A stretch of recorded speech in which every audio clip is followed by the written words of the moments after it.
Good morning, everybody. I hope it's not too early for all of you, but I'm really excited to talk to you guys today about security and political campaigns.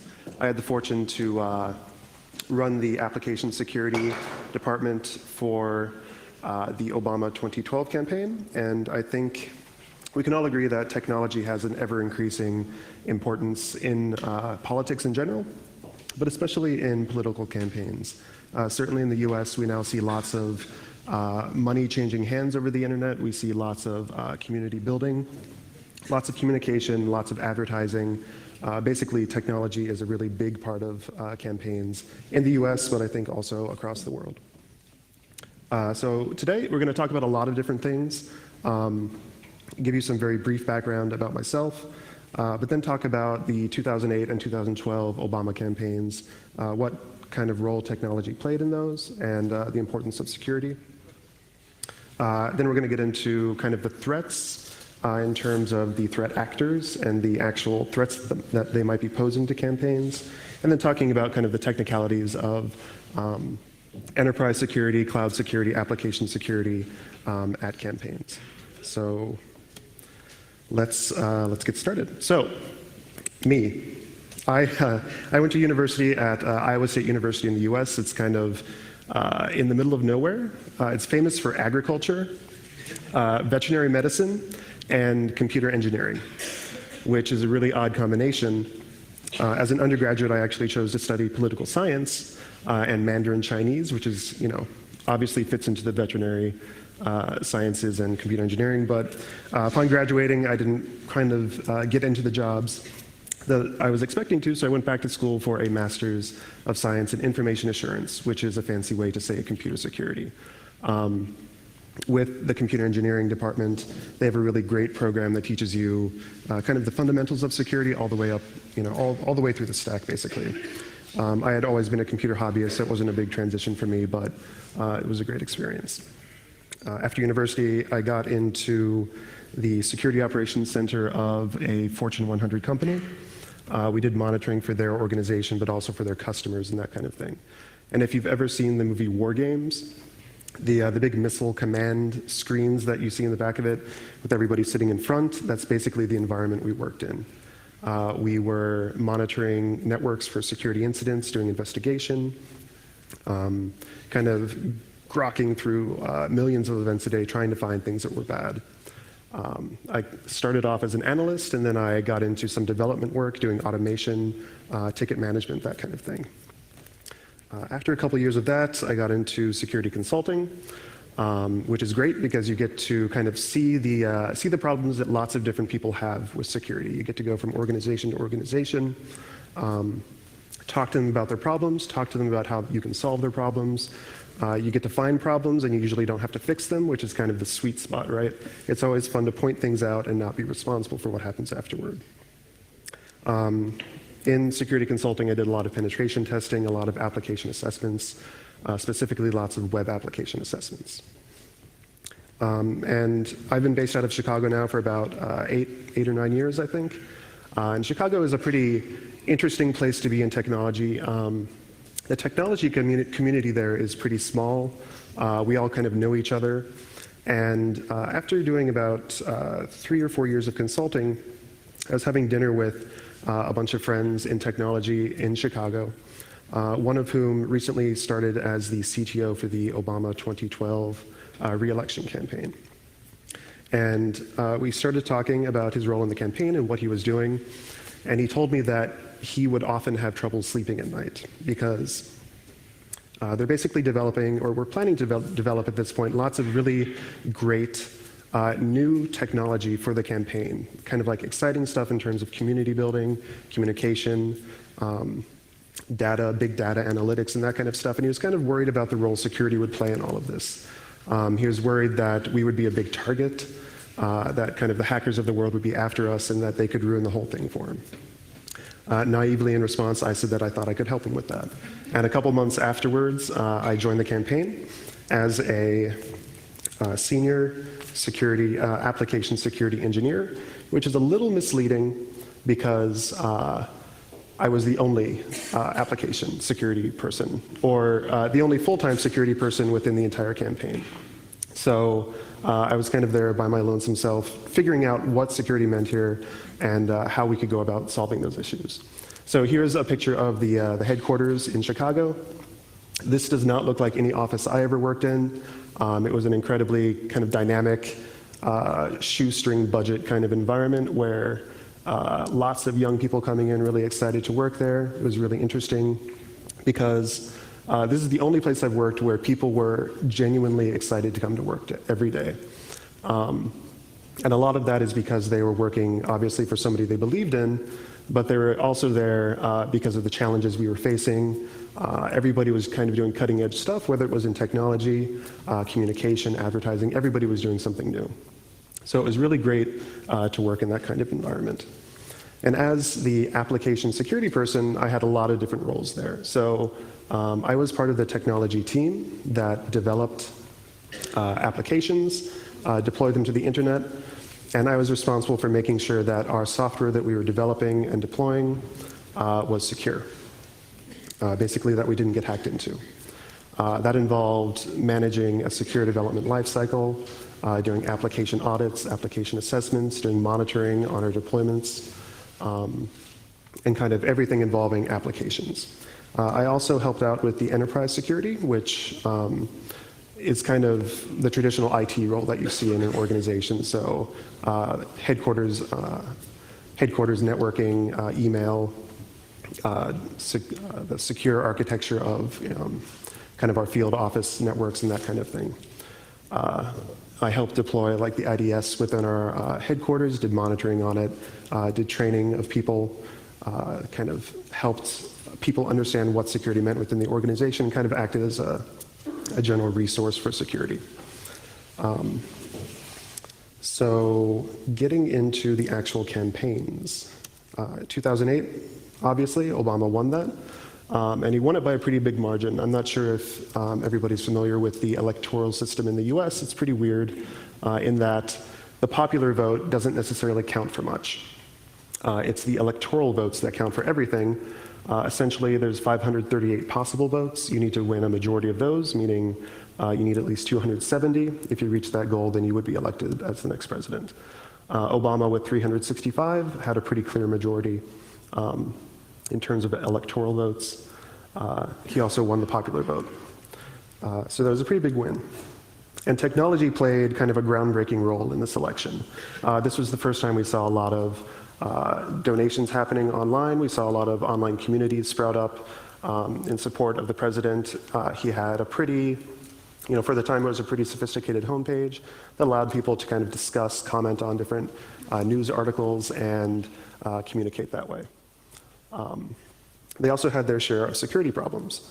And some of them weren't very serious, but garnered really big headlines. And I think that speaks to one of the problems that you have in political campaigns.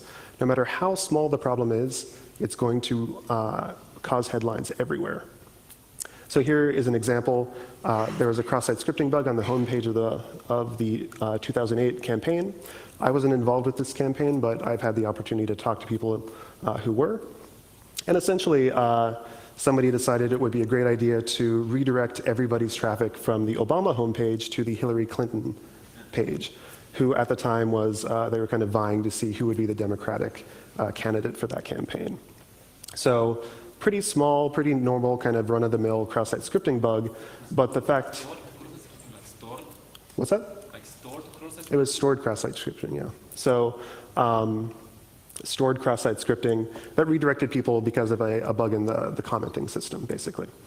And cross-site scripting happens every day, basically, right? But you don't really see headlines in major newspapers regarding those kind of issues on normal websites. We did have more serious issues. So both the Obama, the Democratic representative, and McCain, the Republican representative in 2008, after the election was over, it was revealed that both campaigns were compromised by some pretty sophisticated malware. And this was reported pretty widely just after the election, but it was kind of overshadowed by the fact that the election was now over. So you didn't see any huge headlines about it. But essentially, both campaigns were targeted by spear phishing campaigns, targeting campaign officials, and through the course of that, malware was installed on kind of computers throughout the campaign, and they exfiltrated documents. We believe that the intent was to steal foreign policy or economic policy documents, but it's kind of best guess as to who was behind it and what exactly they were after. So that is kind of, I think, on the more serious end of issues that you could have in a campaign. Moving on to this most recent campaign, 2012, the one I actually helped with. Again, thankfully, Obama won, 332 electoral votes, well above the 270 needed, but just barely winning the popular vote with 50.96%. And that, it should be, at least it's in my recent memory, but it was a very contentious election, right? It was kind of up in the air for a very long time as to who was winning and how the election would turn out in the end. I think this time around we kind of stepped up the technology game also, where we took what was done in 2008 and kind of did more of everything. We built a lot more applications. Donations were a much bigger part of it. Online communication was a much bigger part of it, as well as advertising, that whole thing. I think a really clear way to view that transition from 08 to 2012 technology is to look at social media. So Facebook, obviously a huge jump there in terms of followers. In 2008, he had just over 2 million followers, the Barack Obama account. That's jumped up to 32 million, which is one of the biggest in terms of followers accounts on Facebook. Twitter, similarly, in 2008, it was just getting started. Not a whole lot of people used Twitter. Had about 125,000 followers. That again jumped up to over 22 million for this campaign. And these were accounts that were used by the campaign to communicate with interested persons throughout the country. Online donations. In 2008, about 500 million. That jumped again this year to 690 million, and that was a really big achievement. Mostly because it was really questionable how people would approach Obama this time around. The country was in kind of economic turmoil. Lots of people were unemployed. It was really hard to know how things would turn out. Total donations in the 2012 campaign exceeded $1 billion. So that's a lot of money. And that makes us a threat, or not. It makes threats a very big part of what we're doing with technology. The role technology played in the election, people often quoted it as being a force multiplier.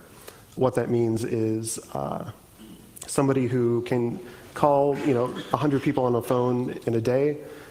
Through the aid of technology, we should be able to increase that, or we should be able to increase their effectiveness. So if they're calling 100 people, we can make sure that the people they're talking to are more easily persuadable, or that they can actually call more people through kind of the aids of technology. This all occurred in less than 2 years. So the campaign kind of got off its feet in early 2011, and of course ended in November 2012. That's just around the 583-day mark. We built most of the applications from scratch, deployed everything in new environments, ended up using Amazon Web Services for almost everything we did. On kind of the weeks running up to the election, we would have around 200 to 300 instances running at a time. That would jump, according to peak traffic, up into the thousands of instances. So that's a large, complicated environment. And just to kind of demonstrate that, here's a network architecture for the Amazon systems, and this is going to go for quite a while, so keep moving your head. Basically, we had deployments in several different availability zones. Those are different data centers. All of these things are interconnected. Lots of very interesting applications. One of the ones that was more talked about is called Narwhal. It's kind of a big data backend system that collects data, normalizes it, does processing, does interesting analytics, and acts as an API for some of the other applications within the campaign. We also developed we called it an online field office called Dashboard. Essentially, it's a fully independent social network that had a lot of the same capabilities you would see in like a Facebook or any other kind of social media application, but it was meant to help people organize online and to communicate campaign goals and activities through people according to region, neighborhood, or interest. You could kind of group people and choose how your communications went out. Really interesting stuff. We also had call tools, which enable you to like log onto a website, and then if you're interested in volunteering for the campaign, you can make phone calls to potential voters and try and kind of talk them into voting for Obama or confirming that they're interested in Obama or trying to help them vote, that kind of thing. All of these ended up, not everything ended up being super popular, but a lot of these things were very effective. So the call tool, for example, on election day, over 1 million calls were made just through that one tool. We also had like single sign-on services, a bunch of different stuff. Here's the technology team in Chicago. That's the famous Bean in Chicago. If you've ever been there, I highly recommend visiting. It's a great city. Most of these guys are from different startups throughout the country. Almost everybody who joined the team ended up taking a huge pay cut just for the opportunity to work on this campaign and to do kind of groundbreaking stuff. I wouldn't say everybody was entirely politically motivated. I think a lot of us were motivated by the opportunity to work with a great team and to work on really interesting problems. So, moving into threats. So, as this role of technology increased and as we used it on a more day-to-day basis within the campaign, we began to think of the different threats we faced, or the actors that were doing these or committing or making security problems for us into 5 different categories. Nation states, organized crime, kind of the hacktivist category, political opponents, and kind of a generic attacks of opportunity. In the nation state range, it kind of goes back to 2008, where the systems were compromised for the, probably for the intended purpose of stealing economic or foreign policy information. Nation state actors are kind of that classic, what people call like advanced persistent threat, right? Basically, motivated opponents who are willing to spend large amounts of resources and time to compromise the system. Organized crime doesn't necessarily mean the mafia or something, but kind of your typical criminal resources intent on stealing money, probably, right? So at the campaign, we had a lot of money. Over $1 billion came in.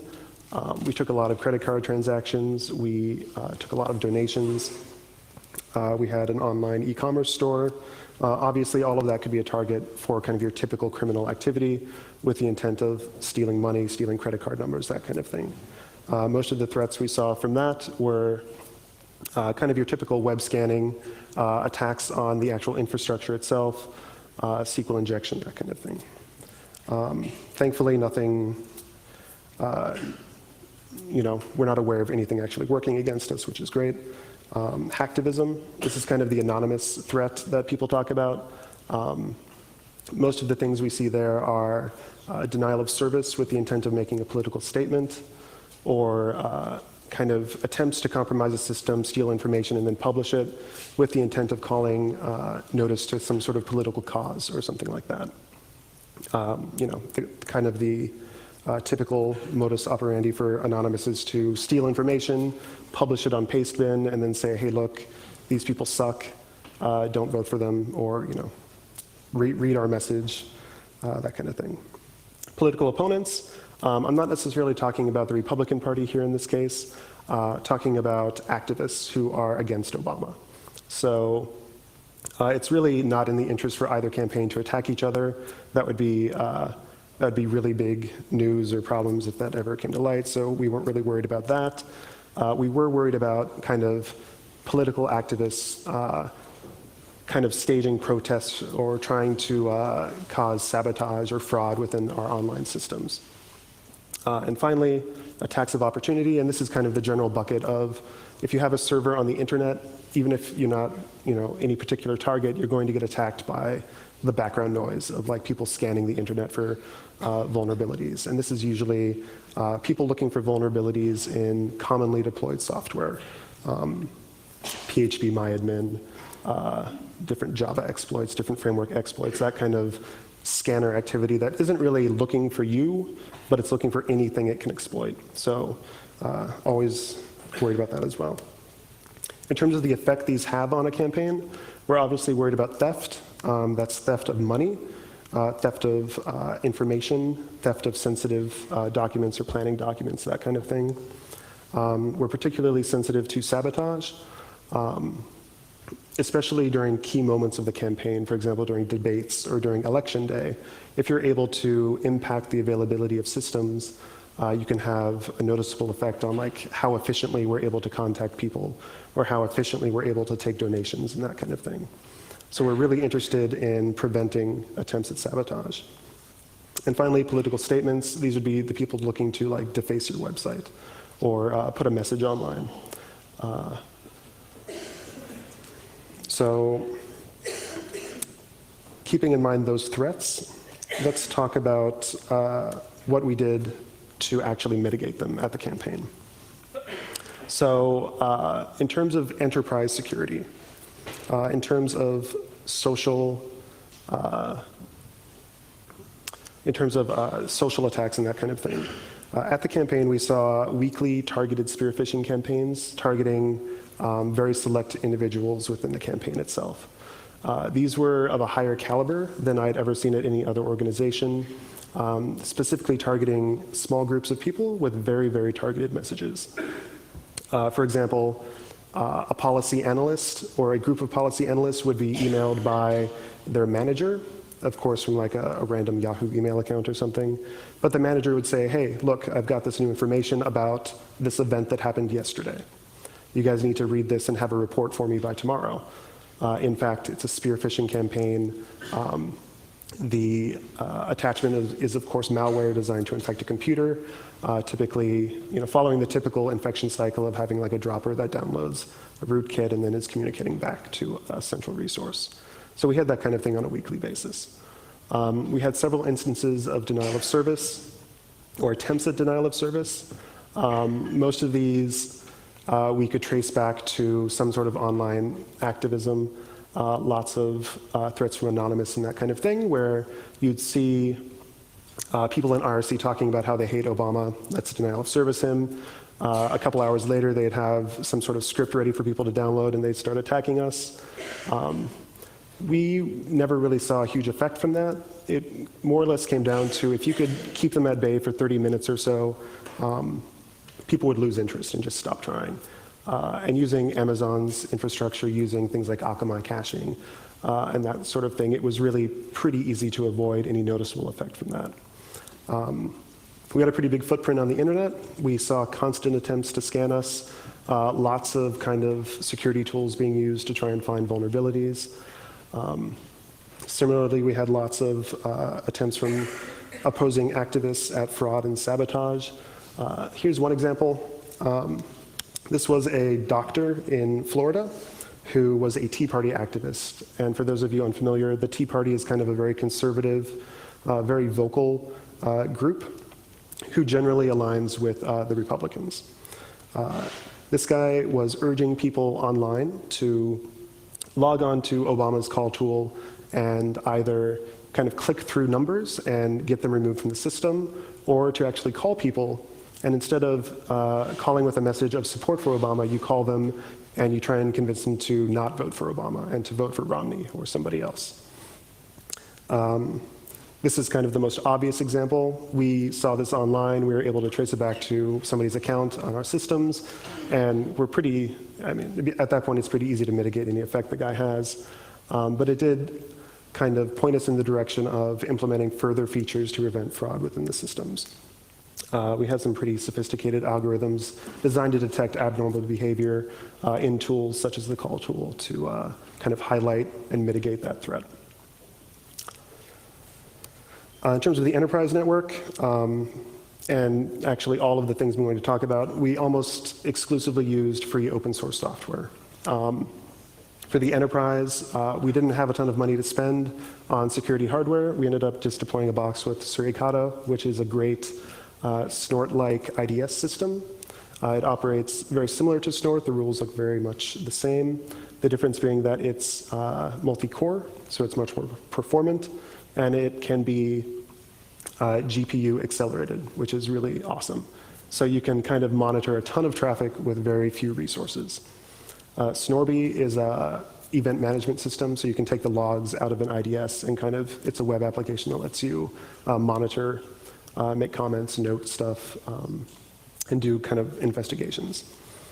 Bro IDS is something else we deployed. It's a great system. It's not really your typical IDS. It's more of a monitoring system that can monitor network traffic and kind of log out things that are interesting to you. So we had it logging things like DNS queries. And we would push those into a database and do kind of data mining on those, looking for activity related to malware or compromised machines and that kind of thing. So you can do some really creative stuff with Bro IDS. Nessus is probably where the almost no money comes into play. You, of course, have to pay for Nessus. But, you know, it's a good vulnerability assessment tool. Nmap is kind of one of my favorite tools ever invented, so we use that a lot.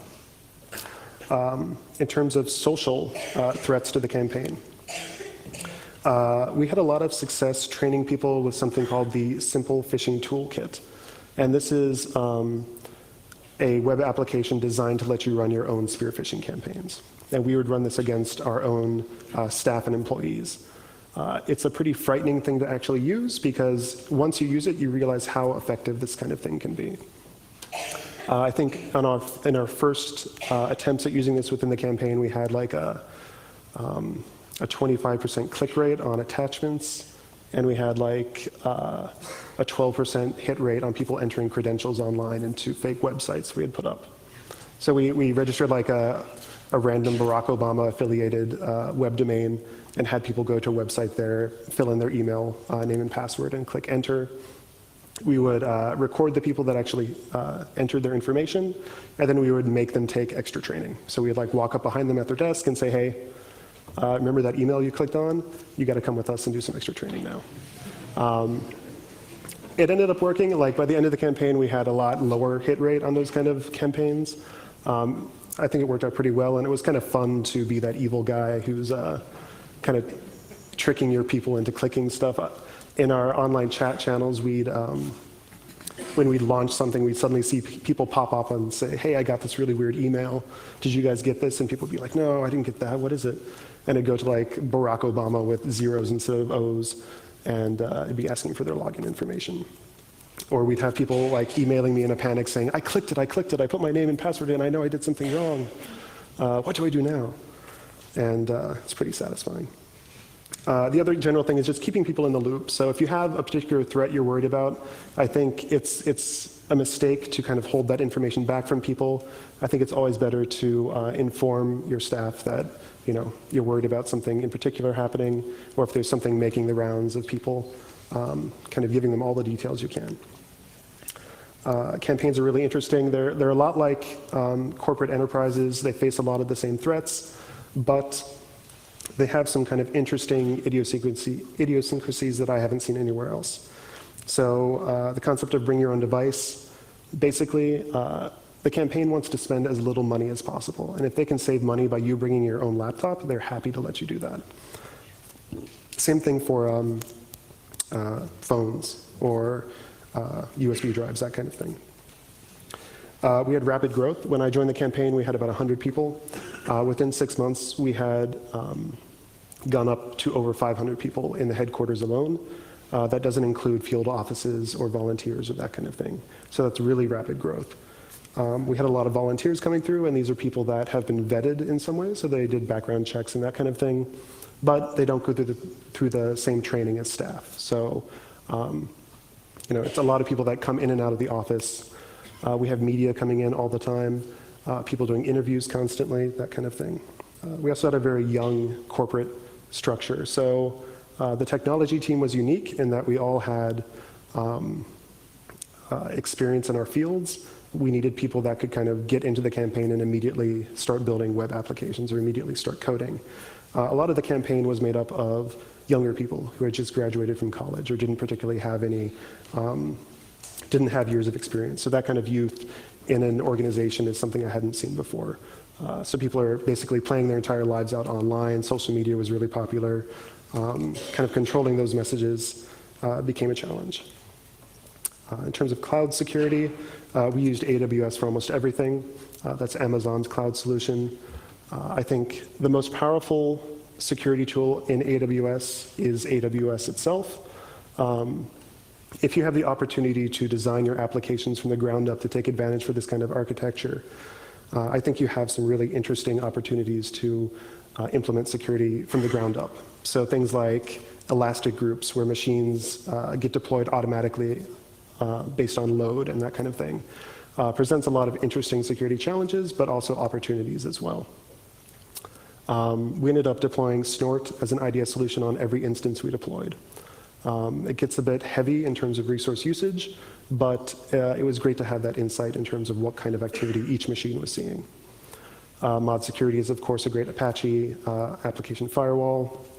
And again, Nmap is one of my favorite tools of all time. Application security was a big part of what I did at the campaign. We basically ran through a very, very quick, secure development lifecycle. I would sit down with people when we started projects and kind of discuss what kind of implications it had for security or privacy. We'd talk about how they would be addressing those issues, figure out milestones later on in the process where we would check in and make sure that, if they had any questions, I could answer them, that kind of thing. And then prior to deployment, I would do like a code review or application assessment, typically both, where you have the code on one screen and you're actually testing the application in the other. Burp is my all-time favorite web application tool. It costs a little bit of money, but I think it's worth it. It's a great web application interactive proxy. So if you haven't checked it out, I really recommend it. GitHub was our code repository of choice. And I think that really helps you out in doing code reviews because you can see incremental changes. You can assign ownership to code, who wrote what. And if you know one guy is really bad at kind of sanitizing SQL queries, you can focus on his stuff within code, as opposed to somebody else who is doing stuff pretty well. So kind of the combination of all that, I think, was pretty effective. That being said, I think it always helps if you can just break everything you possibly can. And I think you should have no shame in, if you find a problem, break it as much as you can. So I think developing proof of concepts for any issues that you find is a big, gives you big points from developers, but also from management, because you can actually prove that something is going on here. If possible, I like to embarrass people with my proof of concepts. My favorite thing we actually did at the campaign was for cross-site scripting. I developed a kind of a generic proof of concept where if I was able to include some remote JavaScript, the JavaScript was designed to replace the background image with a big dancing otter, play some music in the background, and then pop up everybody's cookies. And I would send that to the developer. They would see it. I sat just down across the room from them.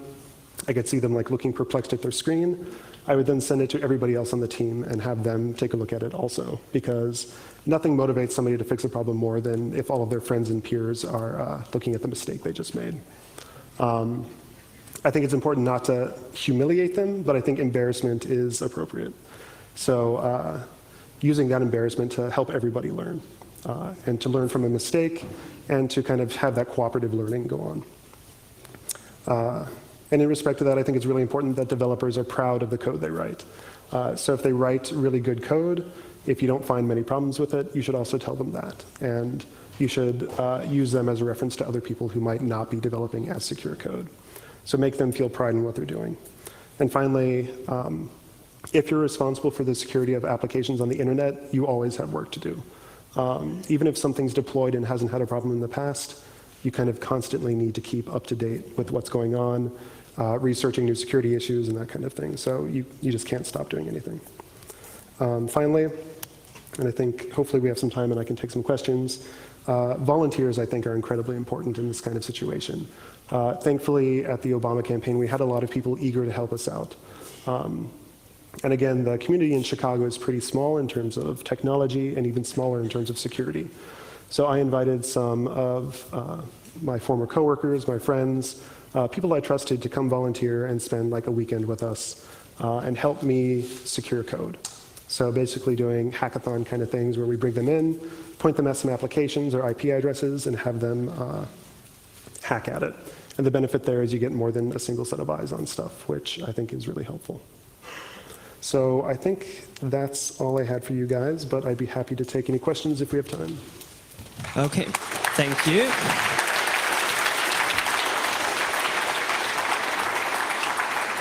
So if you have a question, there are 3 mics in the room, one there, one there. I would prefer if you use these 2 because we don't have an audio engine for this one. So please stand up if you have a question. Yes, please. Hi. First, I'd like to say that a few weeks back I read an article comparing your work with the work of the opponent about keeping the system running and preventing collapse, and you guys did a great job, so kudos for that. My question was, when you work with security, one of the things you always encounter is the lack or not doing well of security assessment or threat assessment. Who is in charge of deciding what are the likely threats or what are the possible threats, and who decided which one of them should be addressed? Sure. So I think it was really advantageous for us to have the developer community that we had. I think they had a very realistic view of what kind of threats were being faced on the internet, and they could kind of integrate that into their own development lifecycle. In terms of the organization as a whole, I would say that our chief technology officer and campaign management were kind of in charge of assigning risks to the larger threats that we would face. So generally, if I found an issue, I would bubble it up to that level, and then they would make decisions based on what kind of realistic threat it posed to the organization, or the impact that it could have in the near term. And were you compromised a lot? Like they said, we understand, but it's not going to happen? So I mean, we warned people a lot. We weren't aware of any actual compromises that we had of our data or anything like that, which very fortunate, I think, in that regard. But yeah, I mean, I think we were constantly receiving threats from people that were very realistic, and I think the communication up the channel in terms of that was very important. Thank you. Okay, thank you. And now you, please, again. When was the internal social network most effective during the campaign? Maybe in some cities or in some events? And what were the main issues in terms of security? So talking about the social network, right? We had an application called Dashboard. That was our kind of like internal tool for social networking. It was its own social network with its own accounts, its own login system, that kind of thing. It was very effective at organizing people at the micro level. So people would join up onto the social network and they would find groups that they had affinity for example, by interest, by location, by neighborhood, that kind of thing. It was very effective at kind of cementing those relationships. In terms of the social network, I think the threats we faced were mostly fraud-related or messaging-related. So we had big issues with people making fake accounts and like kind of spamming the entire board, sending messages to lots of people, that kind of thing. So moderation became a very important part of what we did, not with the goal of censorship, but with the goal of kind of keeping the riffraff out that wanted to kind of throw something, cause some sort of issue with it. So I think that kind of fraud and stuff was kind of the bigger issue. Okay, for the people on the stream, you can also use ISC to ask questions. Do we have some? We do. We have a question from the internets. The question is, how much did Obama himself make the job more difficult or easy? And did he request any special features? So Obama played more of an advisory role throughout the entire election. He was obviously the sitting president. I think most of the decisions were made by the campaign management, which is the campaign manager and senior advisors and that kind of thing. He did play a role in terms of the messaging that we put out, general policy and that kind of thing, but he was kind of hands-off in terms of technology. He and the campaign management kind of let us build what we thought would answer the problems that they were having. So I think it was great to have him as a figurehead, but in terms of day-to-day business, he didn't play a huge role. Okay, now you, please. Okay, first of all, thanks for your talk about a situation where you had to close down a network a little more. I think we get a lot of talks here about open networks and everyone can connect with everything, but I like the point that you presented here. Sure. One of the things you mentioned was that you played some, or not played, you made some internal training, like tricking people into clicking on attachments. So I would think that you could get an angry mob against you quite soon. Can you tell us about that? So again, I think it's important to make it more like a game, you know, as opposed to something that creates a vindictive, hatred of you or something like that. So we kind of, we played coy about it a lot. So we'd send these kind of things out. The training was that if you received an email that you were skeptical of, you should contact the help desk. You shouldn't click on anything, you shouldn't send it to anybody, you should contact help desk immediately and get the problem resolved. So part of, I think you're right, I think it's a dangerous game to play with people. We kind of hid behind the fact that nobody was sure what was and wasn't training for us. So people knew we were actually getting these threats. We would send out kind of information if we had a particularly wide campaign committed against us. But in terms of what we did internally, we never really let people know that it was a wide-scale thing that we were doing. Okay, and another thing, at one point you mentioned that during the campaign you used AWS extensively, which is understandable by the dynamic of the network and the infrastructure. You said about something about 2,000 nodes in the network. Were this servers or client, or what were the ratio between them? Sure, so those are a number of servers.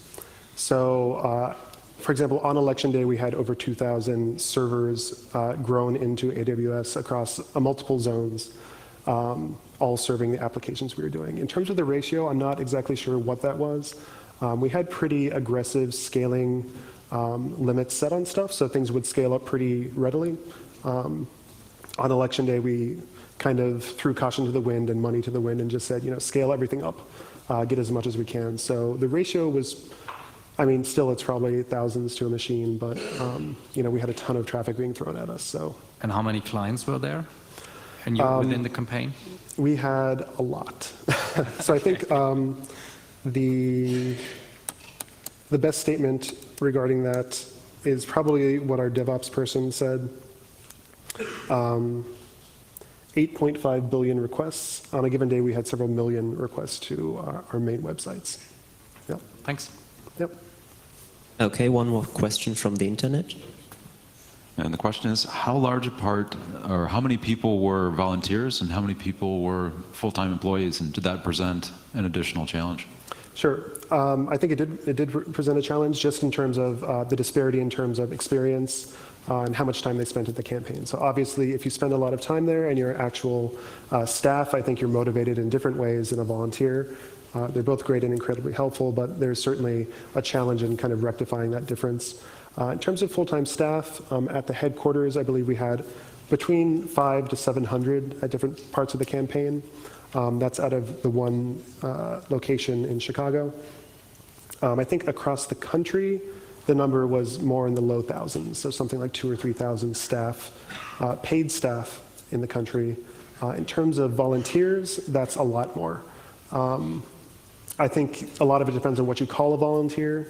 I know the bigger end of numbers, people say we had like 2.2 million volunteers if you take into account people with online accounts or people that had shared information and that kind of thing.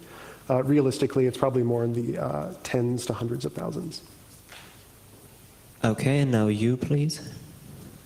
It will be interesting to know what kind of technologies were you using for your web applications, like Sure. Python, Ruby, or something, or .NET, or I don't Yeah, so we had a lot of different stuff we used. Probably the three most common stacks were Ruby on Apache, Rails obviously on Apache. We did a lot of Python code with Flask, Python, and Nginx.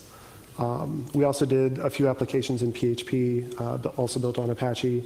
Backends were generally Amazon-provided services like RDS, which is essentially a hosted MySQL application. So, yep. Okay, do we have more questions from the ISC? No? Okay, anyone else? Oh, you, okay, go ahead. Hi. Hi. I wanted to ask how much of your setup was like on the cloud, and why did you decide to choose Amazon Web Service instead of having a private cloud like OpenStack? Yep. And you talked about open source, and which networking device were you using if you had a physical setup? Yep. Yeah. So in terms of our footprint on the internet and our web applications, I think it's something like 99% of it was in the cloud. Okay. Almost everything. We went with Amazon really because they have the most mature offering with a lot of different services that you can use. So if you need a database, they have a database. If you need queuing, they have queuing. If you need scaling, they have scaling. I think private clouds are really interesting. OpenStack is really interesting. But in terms of having the capacity to scale dramatically in a very short period of time, you really need to go with one of the bigger providers that has the infrastructure built out already. And if you're relying on a private cloud or something, you have some sort of limitation at some point, right? You have a data center that can go this far, but it can't go even farther. So Amazon lets you go basically infinitely large, which is something we needed on occasion.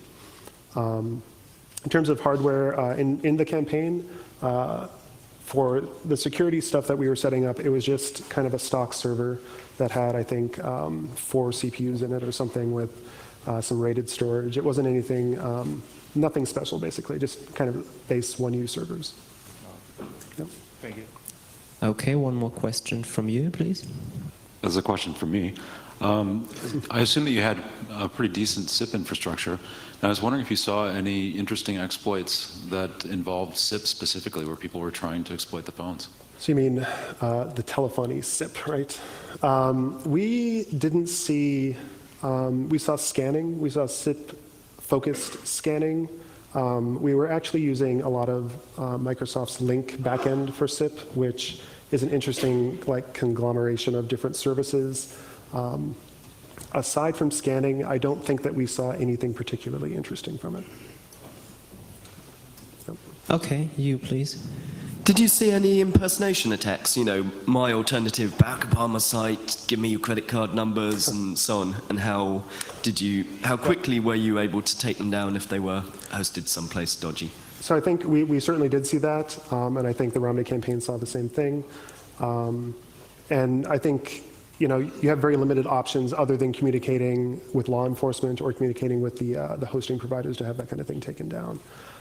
We kind of relied on the community in terms of security community, but also like Reddit or any number of places will very quickly bubble that thing up, and monitoring those kind of sources for fake impersonation sites and that kind of thing is a really great way to find it quickly. And I think the only options you have are to warn people or to kind of approach law enforcement and have them take it down. One question from the ISC. What did your preparations for disaster recovery look like? So Amazon makes things interesting, and we had a number of potential disaster situations come up in the course of the campaign where, like, we had a hurricane coming down on one of the major Amazon data centers. Preparations for that generally involved replicating as much of the infrastructure as possible into a different availability zone. So getting as much as possible working in another data center, essentially. In terms of the campaign itself, we had kind of your typical corporate disaster recovery where secure offsite storage of critical files and disaster recovery of individual laptops and that kind of thing with central backup of information, imaging of computers, that kind of thing. So nothing terribly sophisticated on the corporate side. I think the interesting disaster recovery stuff is with the cloud services. Okay, you go ahead, please. Thank you. Could you elaborate a little bit more on how you detect those fraud calls where someone is using your system in order to make Romney calls? How did you detect that, and how did you prevent that from happening? Thank you. So basically, we were looking at the velocity of potential calls coming from individual users, and then also the response they were making to calls. So using that information, so essentially if you made a call, we ask that you record information like, did somebody answer the phone? Were they not at home? Did they call and were they a supporter? Were they pro-Obama, pro-Romney? There are several possible answers to making a call. basically looking at the typical spread of answers and looking at the velocity with which people can make the calls and actually get legitimate answers gives you a lot of information regarding what is and is not like a valid user. So detecting fraudulent activity becomes pretty easy as long as they're not using kind of sophisticated impersonation tactics. We kind of assumed they didn't have the insight in terms of what the typical behavior would be like so that we could rely on that more. Okay, go ahead. There's another question from the internet, and it's a follow-up to the previous one. They'd like to know how the procedures were, or how things were documented, and how you tested which impact the disasters might have.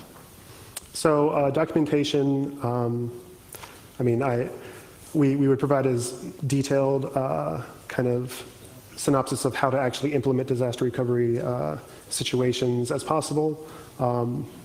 Basically, step by step was the goal. That obviously doesn't always happen, but the goal is to enable, for example, anybody in DevOps should be able to handle any kind of emergency because it's been documented. DevOps being the development operations or the people that are actually deploying things to the internet. In terms of deciding the impact of different scenarios, we had things we called game days, where we set aside a weekend or a day of a weekend, and we forced developers and DevOps people to kind of contend with random issues with their applications. So, for example, we would, on a staging network or a replicated environment, we would say, your RDS MySQL instance is down. Your application needs to be able to recover from that. Let's try it out. And we'd kill the database connection, see how it responded, and try and get as friendly a response out of that as possible, either failing over to another application, redirecting a user, or presenting kind of static information.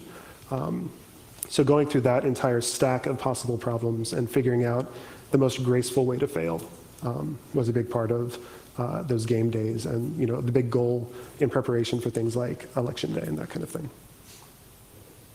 Do we have any more questions from the room? No? Nobody? Okay. And the internet? Also quiet. Okay, then thank you for your talk. Thanks.